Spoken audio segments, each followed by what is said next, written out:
Palavra de especialista. Oferecimento Topcred, sua solução financeira.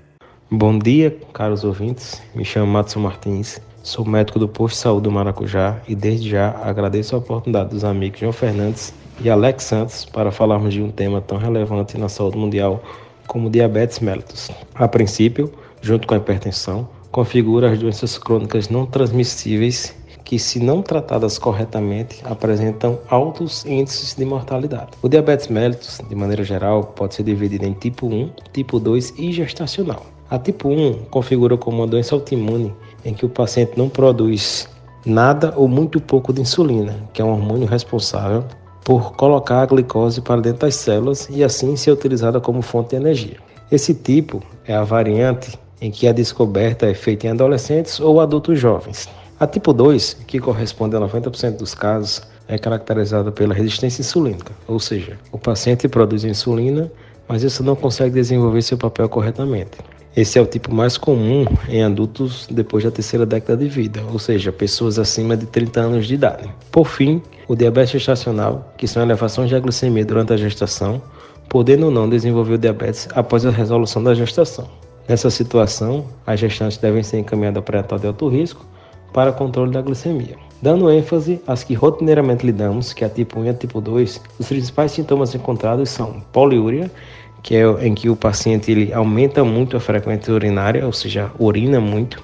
Polifagia, o paciente apresenta muita fome. Polidipsia, muita sede, que é caracterizado por apresentar muita sede, além de emagrecimento. Levando em consideração os fatores de risco, os principais são hipertensão arterial, dislipidemia, que são as taxas de colesterol e triglicerídeos, popularmente conhecido como massa, alterados, sedentarismo, que é a não prática de atividade física rotineiramente, e história familiar em parentes de primeiro grau com diabetes. Para fecharmos o diagnóstico de diabetes, teremos que levar em consideração se o paciente apresenta sintomas ou não. Paciente com sintomas, ou seja, muita sede, muita fome, urinando muito, apresentando emagrecimento, com glicemia ao acaso acima de 200, já consegue fechar diagnóstico. Paciente sem sintomas deve ser considerado 2 exames alterados para que seja feito o diagnóstico. Os exames mais comumente utilizados é a glicemia de jejum, que para diagnóstico usa o valor acima de 126, hemoglobina glicada, que leva em consideração o valor acima de 6,5%, e a curva glicêmica, que é o famoso teste da garapa, valores acima de 200 após 2 horas também fecha diagnóstico. O famoso pré-diabético são os pacientes que ainda não atingiram um ponto de corte para fechar diagnóstico, mas que já apresentam alterações no valor da glicemia, ou seja, glicemia de jejum entre 100 e 125, hemoglobina glicada entre 5,7 e 6,4 e teste de tolerância oral à glicose, que é o teste da garapa, entre 140 e 199.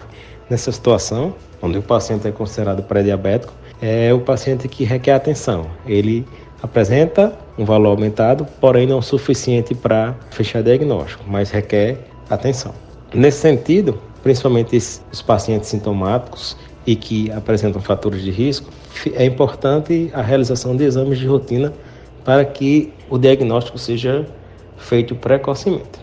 Falando sobre as complicações, o aumento da persistência da glicemia causa danos ao rim, retina e vasos sanguíneos, ou seja, o paciente ele pode evoluir com a cegueira, insuficiência renal, podendo necessitar até de hemodiálise, e o famoso pé diabético, responsável por amputações de dedos ou até mesmo do membro completo. Portanto, o diabetes não tem cura, apenas controle. Para isso, deve-se levar em consideração o tipo de diabetes para a escolha da conduta ideal. Em geral, pode ser tratado com a aplicação de insulina, uso de medicamentos orais ou injetáveis e as formas não medicamentosas, como dieta e atividade física. Por fim, caros ouvintes, deixa a importância do diagnóstico precoce e seu consequente controle, para assim evitarmos complicações irreversíveis ou até mesmo a morte. Agradeço pelo convite mais uma vez e estou à disposição para outros temas. Até mais.